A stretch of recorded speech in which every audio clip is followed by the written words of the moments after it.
আসসালামু আলাইকুম। SSC English first paper model test সলভের ক্লাসে আজকে সকলকে স্বাগতম। আজকে আমরা করব জহির রায়হান সম্পর্কে একটি মডেল টেস্ট সলভ। এখন এই জহির রায়হান সম্পর্কে আমি একটি অলরেডি ক্লাস নিয়ে নিয়েছি। এই ক্লাসটি তোমরা কিভাবে পাবা? তোমরা প্রথমে আমার চ্যানেলে চলে যাবা, সেখানে ভিডিওসে গেলে ভিডিওসেও পেয়ে যাবা যে এই যে জহির রায়হান বড় করে দেওয়া আছে। আর এখান থেকে সমস্যা হলে এখানে প্লে লিস্ট আছে। এই প্লে লিস্টটাই দেখো, এই যে এই প্লেলিস্টটা 38 ভিডিওস যেটা আছে এইটাই, এই প্লেলিস্টটা সেভ করে নিতে পারো। এখানে A to Z সকল ভিডিও সিরিয়াল ওয়াইজ দেওয়া আছে। আর এখন আমি যে ভিডিওটি বানাচ্ছি এটা পেয়ে যাবে এইখানে। এখানে হচ্ছে মডেল টেস্ট সলভের জন্য এটি আলাদা একটা লেকচার, যেখানে আমি যে ক্লাস নিব সেই ক্লাসের উপরে পূর্ণাঙ্গ মডেল টেস্ট সমাধান করব। এই মডেল টেস্টে কি কি থাকবে দেখো। প্রথমে সিন প্যাসেজটা রইলো, তারপরে এমসিকিউ সংখ্যাটা দেখো, জাস্ট কয়টা এমসিকিউ দিয়েছি। প্রত্যেকটা এমসিকিউ কোনো না কোনো বোর্ডে আসছে, এরকম এইগুলো সকল কিছু একত্রিত করে উত্তর সহ দেওয়ার চেষ্টা করেছি। দেখো 29টা এমসিকিউ দেওয়া হয়েছে। তারপরে কোয়েশ্চেনও দেওয়া হয়েছে এরকম 10-12টার মতন। তারপরে আছে সিন প্যাসেজের উপরে আরেকটা যেখানে আমরা গ্যাপ ফিলিং করি, সেই গ্যাপ ফিলিং 3-4টা দিয়েছি। মাদার তেরেসার উপরে একটা আনসিন প্যাসেজ, আমাদের যদিও সিনে মাদার তেরেসা আছে তবুও আনসিন প্যাসেজ মাদার তেরেসার উপরে। এই সম্পূর্ণটা সমাধান করার পরে মোটামুটি এই মডেল টেস্টটি সমাধান হবে।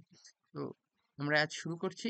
তোমরা যারা আগের ভিডিওগুলো দেখোনি সেগুলো দেখে আসো। আমি এই যে প্রীতিলতা ওয়াদ্দেদার উপরে অলরেডি একটি মডেল টেস্ট আপলোড করে রাখছি, এবং এই প্রীতিলতা ওয়াদ্দেদারের উপর ক্লাসটিও আমার নেওয়া হয়েছে। আর তোমাদের 11 নম্বরের জন্য 11 ইউনিটে দেখো অনেকগুলো লিটারেচার আছে, ওই লিটারেচারে পোয়েম আছে। এই পোয়েমগুলো থেকে 20 মার্কের কোয়েশ্চেন আসবে, যেখানে 16টা কোয়েশ্চেন থাকবে, তোমাদের 10টা অ্যান্সার করতে হবে একটা পোয়েম আর একটা স্টোরি থেকে। তো আমি পোয়েমগুলো অলরেডি 3টা পোয়েম আপলোড করে দিয়েছি, তোমরা এই 3টা পোয়েম দেখে আসতে পারো চাইলে।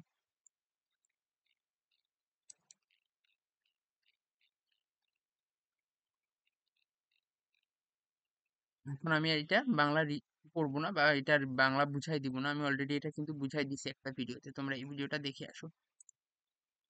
আমরা সরাসরি কোয়েশ্চেন সলভে চলে যাই। Which of the following words describe Zahir Raihan best?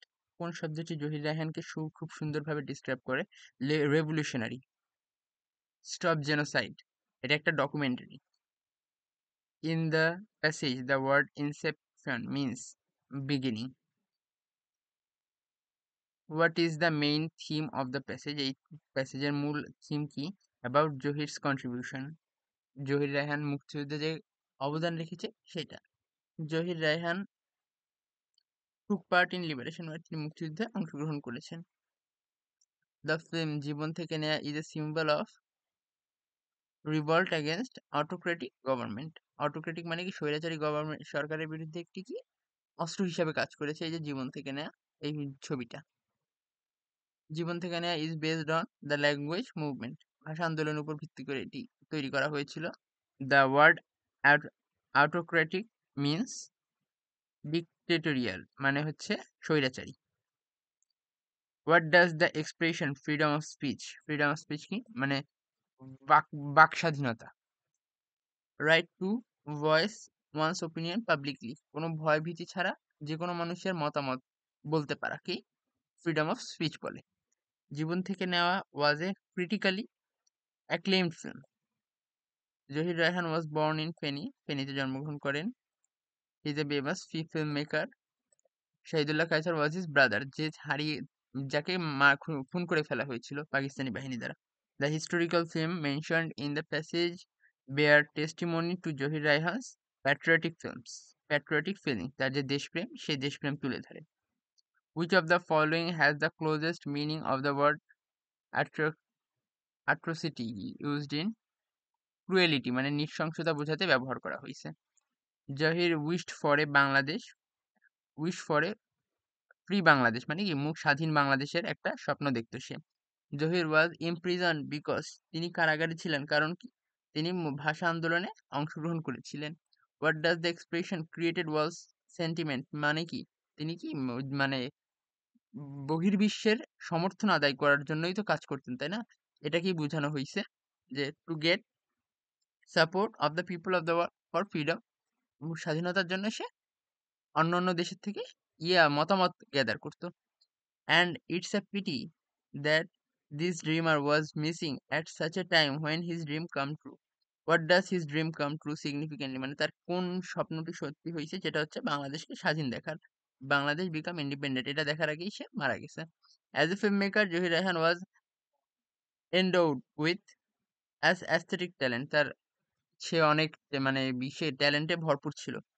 What does the phrase a ban on such activities, এটাকে বলতে কি বোঝানো হয়েছে? An inhibition on such activities, মানে কি ওই কিছু কিছু কার্যক্রম করা যেত না, মানে সেই সময় ভাষা আন্দোলনের আগে যে 144 দ্বারা দাঁড়ি করেছিল যে একত্রিত গ্যাদার হয়ে মিছিল করা যাবে না, সেটাকে বোঝানো হয়েছে। এই অ্যাক্টিভিটিকে কি করা হয়েছে? ব্যান করা হয়েছে। Zahir Raihan was A Patriot, দেশপ্রেমিক ছিলেন। হি ওয়াজ অ্যারেস্টেড ইন 1952, 1952 সালে অ্যারেস্ট করা হয়েছিল। Amtala is close two Dhaka university, তিনি আমতলার মিটিংয়েও ছিল Zahir Raihan. The language movement of 1952 is illustrated কি কি মানে কিসের মাধ্যমে বর্ণনা করা হয়েছিল? জীবন থেকে নেয়া নামে একটা ফিল্মের মাধ্যমে বর্ণনা করা হয়েছিল। ইলাস্ট্রেট মানে কি? বর্ণনা করা বা বিবৃতি দেওয়া। Shahidullah Kaiser was renowned writer, Shahidullah Kaiser একজন নামকরা লেখক ছিলেন। Zahir Raihan was missing on 30th December 1971, 31শে ডিসেম্বর সে মিসিং হয়। He had dreamed of our film industry, তিনি একটা তিনি ফিল্ম ইন্ডাস্ট্রির জন্য অনেক স্বপ্ন দেখেছেন। ঋত্বিক ঘাতক ওয়াজ অ্যান ইন্ডিয়ান আর্টিক। এবার আমরা 2 নম্বরে কোয়েশ্চেন আনসার দেখবো। এগুলো তোমাদের 7টা থাকবে, 7টারই অ্যান্সার করতে হবে। আমি এডিশনাল অনেকগুলো দিছি যেন কোনো এমসিকিউ বাদ না যায়। হু ওয়াজ জহির রায়হান, জহির রায়হান কে ছিলেন? Zahir Raihan renowned Bangladeshi film maker, মানে কি চলচ্চিত্র নির্মাতা ছিলেন, রাইটার, লেখক এবং ফ্রিডম ফাইটার, মুক্তিযোদ্ধা। Why did Zahir leave home, কেন বাসা ছাড়লো? 30th December in search of his missing brother, Shahidullah কায়সারকে খুঁজতে বাসা ছাড়লো। Who was Shahidullah Kaiser, what happen to him, Shahidullah Kaiser হচ্ছে ফেমাস রাইটার ছিল, তার সাথে কি হয়েছে? He captured and killed by Pakistani army, Pakistani army দ্বারা তাকে হত্যা করা হয়েছিল।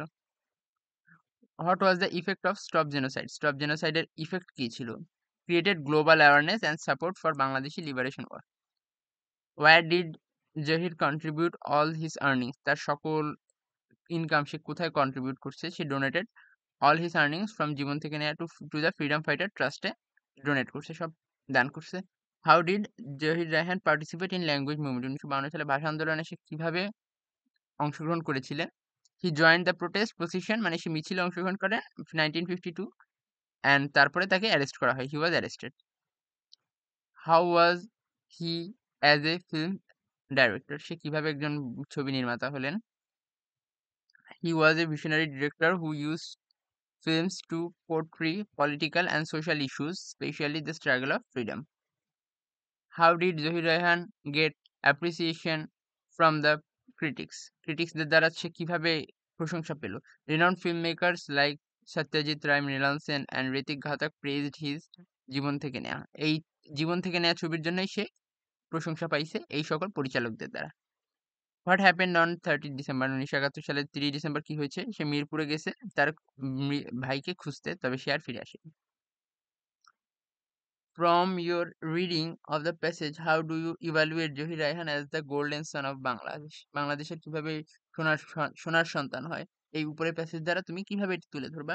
He was a patriot, filmmaker and a freedom fighter who dedicated his life to democracy. গণতন্ত্রের জন্য সে যার জীবন উৎসর্গ করেছে।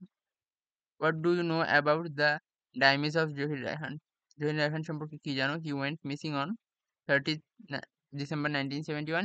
He believed that he was killed by Pakistani collaborators. এটা বিশ্বাস করা হয় তাকে পাকিস্তানিরাই মেরে ফেলেছে, যেভাবে তার ভাইকে মেরেছে। What did he dream all throughout his life? তার সমগ্র জীবন ধরে সে কি স্বপ্ন দেখতো? He dreamed of a democratic society with a freedom of speech and a flourishing film industry. একটা সুন্দর স্বচ্ছ চলচ্চিত্র জগতের স্বপ্নও তিনি দেখতেন। He was taken to prison. কেন তাকে জেলে নেওয়া হয়েছিল? 1952 সালে ভাষা আন্দোলনের জন্য। এবার আমরা দেখব ফিল ইন দ্য ব্ল্যাঙ্কস। এখানে 5 মার্কের থাকবে এটা। Zahir Raihan was a genius Bangla. He was an activist of language movement, এটা সরাসরি অ্যাক্টিভিস্ট দেওয়া আছে ওখানে। He was also a fighter of our liberation war, আমাদের মুক্তিযুদ্ধে কি ছিল? একজন যোদ্ধা। ফাইটার না দিয়ে কেউ যদি ওয়ারিয়ার দেয় তাও হবে। He made a legendary film named Jibon Theke Neya, legendary film বানাইছে অথবা অসাধারণ, যে কোনো একটা অ্যাডজেক্টিভ ইউজ করলেই হবে এখানে। অ্যান্ড এ ডেমোক্রেটিক, এই যে ডকুমেন্টারি, এটা কখনোই চেঞ্জ করা যাবে না। ডকুমেন্টারি আছে, এটা ডকুমেন্টারি লিখতে হবে, কারণ স্টপ জেনোসাইড এটা document. He was missing from 30 December and never return. নেভারের পর রিটার্ন আমরা এর আগে অনেক জায়গায় পড়ছি, নেভারের পর রিটার্ন। এই লাস্টের ডি নাম্বারটা আর হচ্ছে ডি নাম্বার না, এই অরটা তোমাদের বাসার কাজ, আমি এটা করে দিচ্ছি। অ্যান অ্যাক্টিভ পার্টিসিপেন্ট, সক্রিয় পার্টিসিপেন্ট মানে কি, যে হচ্ছে কোনো অনুষ্ঠানে যোগদান করেছিল। অফ দ্য ল্যাঙ্গুয়েজ মুভমেন্টে সক্রিয়ভাবে যোগদান করেছিল। Zahir Raihan was born on 19 August 1935 in Feni ডিস্ট্রিক্টে জন্মগ্রহণ করেন। হি অলসো পার্ট থাকলে তার আগে টুক পার্ট অংশগ্রহণ করা in mass movement liberation war he wanted to ensure freedom of speech, বাক স্বাধীনতা এনশিওর করতে চাচ্ছিল, নিশ্চিত করতে চাচ্ছিল। He was a renowned film maker, সে একজন নামকরা চলচ্চিত্র নির্মাতা। He sacrificed his life for the freedom of the country. এটা তোমরা নিজেরা করবা, একবার দেখে রাখো। এখন আমরা আনসিন প্যাসেজে যাই, মাদার তেরেসা সম্পর্কে। আনসিন প্যাসেজে আমরা মাদার তেরেসা সম্পর্কে যতগুলো ভিডিও দেওয়া সম্ভব আমি সবগুলো দিয়েছি। তোমরা এখানে দেখো, প্রীতিলতা ওয়াদ্দেদার, এই যে মাদার তেরেসা, একটা দুইটা তিনটা মাদার তেরেসা সম্পর্কে 3টা ভিডিও আছে, তোমরা এখান থেকে দেখে নিতে পারো। আমি এখানে আর রিডিং পড়বো না, আমরা সরাসরি চলে যাব সলভে। Complete the table below using information from the passage, এই প্যাসেজ থেকে ইনফরমেশন নিয়ে এই টেবিলটা পূর্ণ করতে হবে। একই activity, mother Teresa event in 1910 সালে কি ঘটেছিল, সে জন্মগ্রহণ করেছিল, was born. She joined the sister of Loreto, কত সালে, এখানে ইয়ার টাইম দেওয়া আছে, কত সালে, 1929 সালে জয়েন করেন ওখানে। He taught at saint Mary high school, কত সালে, 1929 থেকে 48 সাল পর্যন্ত সে নিয়ে ওখানে শিক্ষা লাভ করেন। হি ওয়াজ অ্যাওয়ার্ডেড, 1979 সালে কি পায় সে, নোবেল পিস প্রাইজ পায়। সি 1997 সালে মৃত্যুবরণ করেন। সি পাস্ট অ্যাওয়ে, ইভেন্টে আসছে পাস্ট অ্যাওয়ে। এবার write a summary above passage in your own words. আমি আগের দিন বলেছিলাম, যদি যারা টেবিলটা ভালোভাবে দেখতে পারবা, এই টেবিলটা সিকোয়েন্সই দেওয়া আছে, তোমরা যদি জাস্ট টেবিলটাই কমপ্লিট করে এখানে দাও তাহলেও হবে, যাদের সামারিতে মেলা সমস্যা না হলে তোমরা এই সামারির এই জিনিসটা ফোকাসে রাখতে পারো, যে mother Teresa was a harbinger of serving sufferings humanity.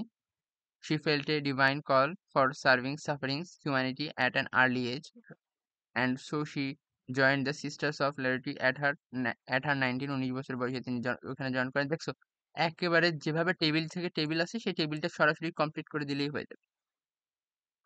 পরবর্তীতে দেখো, match the parts sentence given in column A B and C and write 5 complete sentence. এখানে 5টা সেন্টেন্স দেওয়া আছে, এখানে 5টা সেন্টেন্সের সাথে এইখানের এই 5টা ম্যাচ করে একটা কমপ্লিট সেন্টেন্স বানাইতে হবে, যেটা তোমরা এইভাবে এর উত্তর করতে পারো। এর সাথে এক, the national flag of Bangladesh background, the red circle reminds us, আমাদের রেড সার্কেল কি মনে করিয়ে দেয়,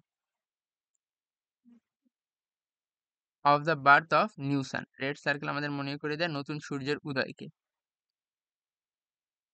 the flag may be made of cotton cloth, it is rectangular in shape, cotton cloth দিয়ে তৈরি, এটা দেখতে আয়তাকার। Fixed ratio its width and breadth, এর হচ্ছে রেশিওটা কি, ফিক্সড। তারপরে the green background of the flag is the symbol of life which also symbolises the green nature of Bangladesh. এই প্রত্যেকটা উত্তর এইভাবে করতে পারো তোমরা। এইভাবে করলে হয় কি, বুঝতেও সুবিধা হয়, টিচারদের জন্য বুঝতে সুবিধা হয়, স্টুডেন্টরাও বুঝতে পারে যে আমরা কি লিখছি। জাস্ট এই লাইনটা লিখলে কোনটার পর কোনটা আসে এটা কেউই আসলে ধরতে পারে না। ঠিক আছে, তোমরা এইভাবে লেখার চেষ্টা করবা। 7 নাম্বারে আছে কি, একটা হচ্ছে রিঅ্যারেঞ্জ। এই রিঅ্যারেঞ্জে আমি 30টা যদি মডেল টেস্ট সলভ করাই তাহলে তোমাদের 30টা রিঅ্যারেঞ্জ সলভ হবে, যেটা যেই 30টা সলভ করলে এরপরে আর হয়তো তোমাদের রিঅ্যারেঞ্জ নাও দেখা লাগতে পারে। প্রথমে আছে কি, one day the king hosted A grand dinner, এরকম উল্টাপাল্টা আছে, তোমরা অ্যান্সারটা এইভাবে দিবা, জাস্ট তীর চিহ্ন দিয়ে দিয়ে। In Yemen there lived a kind hearted man named Hatim Tai, although he wasn't healthy, যদিও তার অনেক অর্থ সম্পদ ছিল না, he was known for his generosity and hospitality, তার সম্পদ না থাকা সত্ত্বেও তিনি মেহমানদের খুবই ভালো আপ্যায়ন করতেন। তারপরে as a result the people admire him greatly, এই কারণে মানুষও তাকে অনেক ভালোবাসতো, অনেক সম্মান করতো। One day the king hosted a grand dinner, একদিন কিং ওইখানে রাজা একটা অনেক বড় রাতের খাবারের আয়োজন করে। The guest praise the king, রাজার অনেক প্রশংসা করে যারা অতিথি ছিল, which made him feel very pleased, যেটা তাকে অনেক আনন্দ দেয়। The guest also praised Hatim Tai for his kindness, guest Hatim তাইয়েরও অনেক প্রশংসা করে কিং এর পাশাপাশি। The they praised him even more than they praise their own king, মানে তারা হাতিম তাইয়ের এত বেশি প্রশংসা করে যেটা কিং এর চেয়েও বেশি, মানে কিং এর হয়তো খারাপ লাগে এর জন্য। This made the king decided him to kill him, এটাই হচ্ছে কিং এর রাগ ধরে যায় এবং মনে করে যে হাতিম তাইকে এবার মারতে হবে। Letter the king commanded a man to kill Hatim তাই অ্যান্ড ব্রিং হিজ হেড, তারপরে একটা মানুষকে আদেশ দেয় যে মেরে তার মাথা নিয়ে আসতে। তো আজকে এই 7 পর্যন্ত। পরবর্তী দিন আমরা এখান থেকে সমাধান করব হচ্ছে ইউনিট 11 লেসন 4 এ যে পোয়েমটা আছে সেটা।